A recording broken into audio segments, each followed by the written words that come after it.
Hello साथियों, मैं महेश आपका एक बार फिर से स्वागत करता हूं आपके अपने YouTube चैनल श्री गोपाल ज्ञान में, जहां पर हम आपको प्रोवाइड करा रहे हैं यूपी बोर्ड से रिलेटेड 10th और 12th की इम्पोर्टेंट क्लासेस। जैसा कि परीक्षाएं निकट आ गई हैं बच्चों, अब पढ़ना प्रारंभ कर दीजिए। और इसी श्रृंखला को आगे बढ़ाते हुए एक बार फिर मैं आपके सामने उपस्थित हूं, आपका अपना इंग्लिश एजुकेटर महेश सर। यहाँ पर कल मैंने आपको बताया था ट्रांसफॉर्मेशन के बेसिक्स के बारे में। ट्रांसफॉर्मेशन क्या होता है, ट्रांसफॉर्मेशन की डेफिनेशन क्या होती है, ट्रांसफॉर्मेशन में कितने टाइप के सेंटेंसेस आते हैं, ट्रांसफॉर्मेशन में हमने डिफरेंट मेथड्स ऑफ ट्रांसफॉर्मेशन की बात की।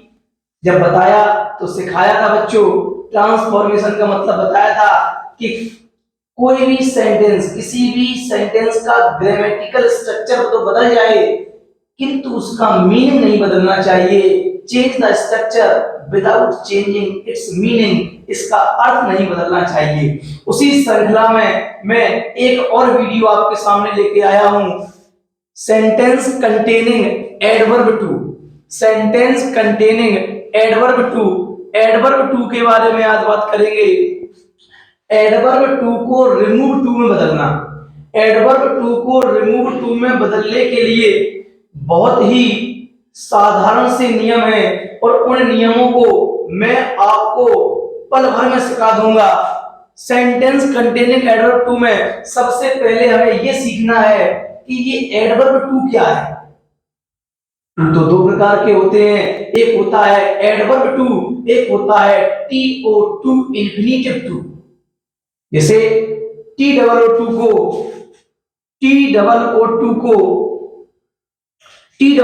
के बारे में अगर मैंने बताया तो सबसे पहले TOO2 एडवर्ब ऑफ डिग्री होता है। बहुत महत्वपूर्ण बात है ये। पहले एडवर्ब टू के बारे में जानिए कि ये एडवर्ब ऑफ डिग्री होता है। क्या होता है बच्चों? एडवर्ब ऑफ डिग्री होता है और उसके बाद इसका मीनिंग भी नेगेटिव सेंस देता है, इसका अर्थ भी नेगेटिव होता है। More than enough, more than enough का मतलब है वेरी एक्सीडिंगली, वेरी एक्सीडिंगली मानी जरूरत से ज्यादा की बात करता है। जरूरत से ज्यादा अगर कोई भी चीज हो जाए तो उसे हम और आपको हटा देना चाहिए, तभी इस चैप्टर का नाम है रिमूवल ऑफ टू। और इस टू को हमें हटा देना है। कैसे हटाएंगे, बस वीडियो में बने रहिए। तो ये हो गया एडवर्ब टू। कौन सा एडवर्ब है? डिग्री का एडवर्ब है, नेगेटिव सेंस रखता है, मोर देन इनफ जरूरत से ज्यादा की बात करता है, आवश्यकता से अधिक की बात करता है। अब जो सबसे जरूरी बात है वो बात यह है कि इसका प्लेस क्या होगा। पार्ट्स ऑफ स्पीच तो जान ली, वर्ड प्रोफाइल जान ली कि एडवर्ब होता है, कौन सा एडवर्ब होता है, एडवर्ब ऑफ डिग्री होता है। अब जरा इधर भी देखिए, प्लेस क्या होगा। हर चीज का प्लेस पता होना चाहिए। किसी भी वर्ड को प्लेस के आधार पर, प्लेस के बेस पर ही जज करना चाहिए। तो प्लेस का जो है वो होता है अनप्लीजेंट एडजेक्टिव के ठीक पहले। हालांकि एडवर्ब वे होते हैं जो किसी क्रिया की विशेषता बताते हैं, लेकिन एडवर्ब वे भी होते हैं जो किसी एडजेक्टिव की विशेषता बताते हैं। तो एडजेक्टिव की विशेषता बताने के लिए उसके ठीक पहले प्रयोग किया जाता है। और एडजेक्टिव वो कैसे होते हैं? अनप्लीजेंट एडजेक्टिव होते हैं। अनप्लीजेंट का मतलब वे एडजेक्टिव जो अनप्लीजेंसी शो करते हैं। अनप्लीजेंसी का मतलब होता है जो नेगेटिविटी को क्रिएट करते हैं, जैसे कि too poor, too weak, too ugly. Ugly का मतलब होता है भद्दा या बुरा या खराब। अब कोई भी चीज भद्दी है तो उसके लिए हम एडवर्ब टू का प्रयोग करेंगे। और एडवर्ब टू जो है अपने आप में लिखा है, ये लिखा है अनप्लीजेंट एडजेक्टिव, इसके ठीक पहले लिखा है adverb too. Poor, poor means होता है गरीब, तो इसके ठीक पहले एडवर्ब टू का प्रयोग किया गया। अब नीचे लिखा है TO2 इन्फिनिटिव का टू। इन्फिनिटिव टू इसे कहते हैं और two plus verb, two plus verb की फर्स्ट फॉर्म से इन्फिनिटिव वर्ब बनती है। इन्फिनिटिव वर्ब क्या होती है? Infinitive verb non finite verb होती है। नॉन फाइनाइट वर्ब अंग्रेजी में 3 होती हैं, participle, gerund, infinitive. Participle, gerund, infinitive. Non finite verb क्या होती हैं? वे क्रियाएं जो सब्जेक्ट के नंबर और पर्सन के हिसाब से नहीं आती हैं, उन्हें नॉन फाइनाइट वर्ब कहा जाता है। तो टू प्लस वर्ब की फर्स्ट फॉर्म से बनती है इन्फिनिटिव वर्ब। हाँ, हालांकि प्रीपोजिशन भी होता है टू, किस चीज का? डेस्टिनेशन को बताता है। डेस्टिनेशन को बताता है, लेकिन कब बताता है? जब इसके बाद ऑब्जेक्टिव केस लिखा जाता है। ऑब्जेक्टिव केस केवल और केवल नाउन या प्रोनाउन ही हो सकते हैं। ऑब्जेक्टिव केस के रूप में हम नाउन या प्रोनाउन को ही लिख पाते हैं, लेकिन यहाँ पर टू प्लस वर्ब की फर्स्ट फॉर्म लिखी है, इसीलिए इसे इन्फिनिटिव टू कहते हैं। इस तरीके से अब एडवर्ब टू का किस तरीके का स्ट्रक्चर होगा? एडवर्ब टू अलग अलग प्रकार के होते हैं और अलग अलग प्रकारों को अलग अलग प्रकार से समझना पड़ता है, लेकिन दिखते कैसे हैं? तो सबसे पहले सब्जेक्ट लिखा होता है, उसके बाद वर्ब लिखी होती है, उसके बाद हम TOO यानी बड़े पापा का प्रयोग कर लेते हैं। बड़े पापा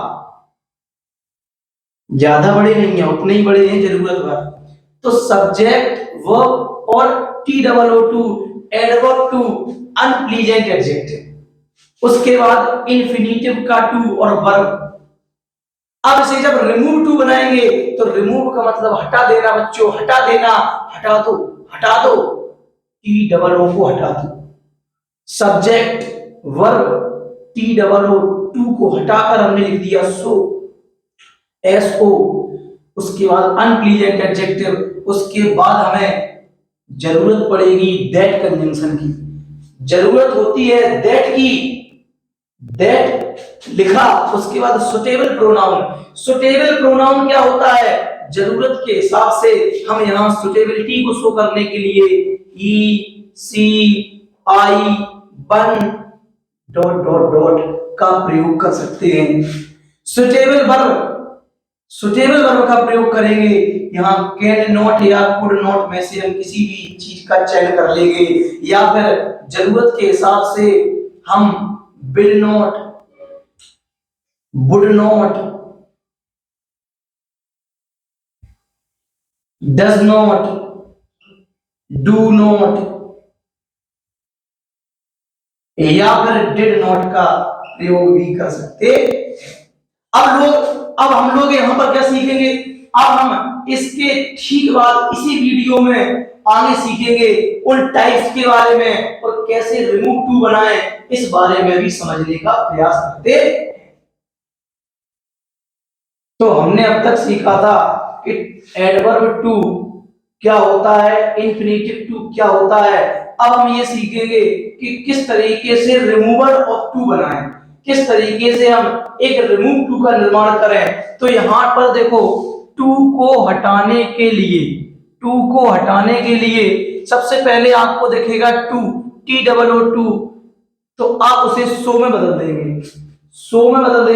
TOO को हम सो में बदल देंगे।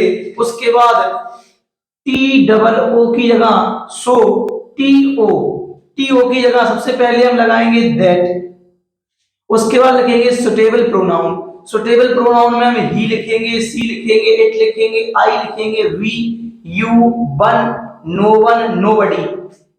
जिस तरीके की सेंटेंस की रिक्वायरमेंट होगी उस तरीके से हम लिखने का प्रयास करेंगे। उसके बाद सुटेबल प्रोनाउन के बाद हम लिखेंगे सुटेबल वर्ब में कैन नॉट या फिर कुड नॉट, हालांकि हम will not, would not, did not, does not भाव के अनुसार, अर्थ के अनुसार प्रयोग कर सकते हैं, लेकिन यहाँ पर हम कैन नॉट या कुड नॉट का प्रयोग करेंगे, उसके बाद वर्ब की फर्स्ट फॉर्म का प्रयोग कर देते हैं।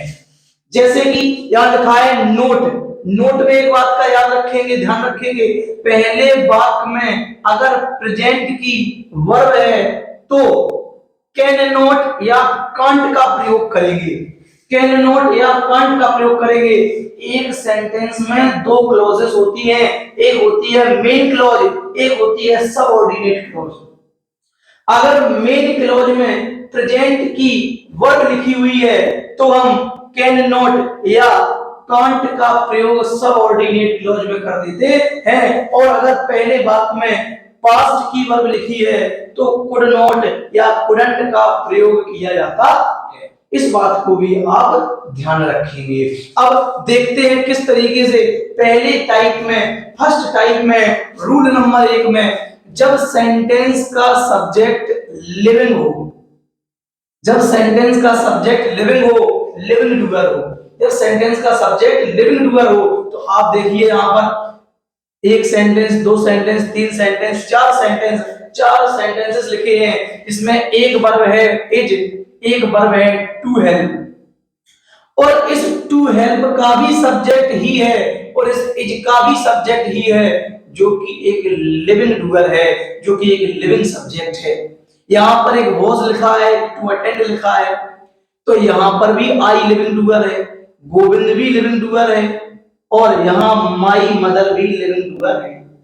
इस तरीके से सबसे पहले मैंने ऐसे सेंटेंस में 4 सेंटेंसेस ऐसे लिए हैं जिनमें लिविंग डूअर लिखा है, लिविंग सब्जेक्ट लिखा हुआ है। दो वर्ब हैं जिनमें कि एक non finite verb, infinitive verb, to help, to attend, to spend और टू कुक का प्रयोग किया गया है।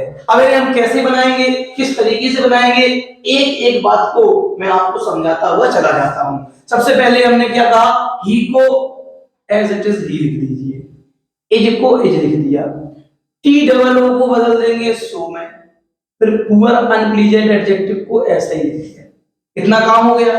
उसके बाद हम लिखेंगे दैट क्लॉज। सबसे पहले हमने लिख दिया दैट, दैट क्लॉज में दैट पहले लिखा जाता है, तो मैंने दैट लिख दिया। अब हमने क्या लिखा है, उसके बाद जब हमने बड़े पापा को हटाया तो फिर हमने सो लिखा, जब हम छोटे पापा को हटाएंगे तो छोटे पापा का काम थोड़ा सा ज्यादा है, और सबसे पहले हमें दैट लिखना होगा। और सुटेबल प्रोनाउन, अब सुटेबल प्रोनाउन क्या होती है, सुटेबल प्रोनाउन में अगर आगे लिखा है ही तो हम लिखेंगे ही, आगे लिखा है सी हम लिखेंगे सी, आगे लिखा है आई हम लिखेंगे आई, और आगे अगर यू लिखा हुआ है तो हम यू को लिखेंगे, और अगर आगे लिखा है किसी भी नाउन का जिक्र किया गया है लिविंग नाउन में, अगर मोहन लिखा है तो हम लिखेंगे ही, अगर संजू लिखा है तो हम लिखेंगे ही, अगर कोमल लिखा है तो हम लिखेंगे सी। अगर कोई भी मैस्कुलिन जेंडर आगे प्रयोग की गई है, मैस्कुलिन जेंडर की नाउन प्रयोग की गई है तो हम ही लिखेंगे, फेमिनिन के लिए हम सी का प्रयोग करते हैं। तो हमने लिखा यहां पर ही है तो हम यहां पर भी ही का प्रयोग करेंगे। हमने बताया था अगर पहले सेंटेंस में प्रेजेंट की वर्ब है तो यहां हम कैन नॉट लगा देंगे,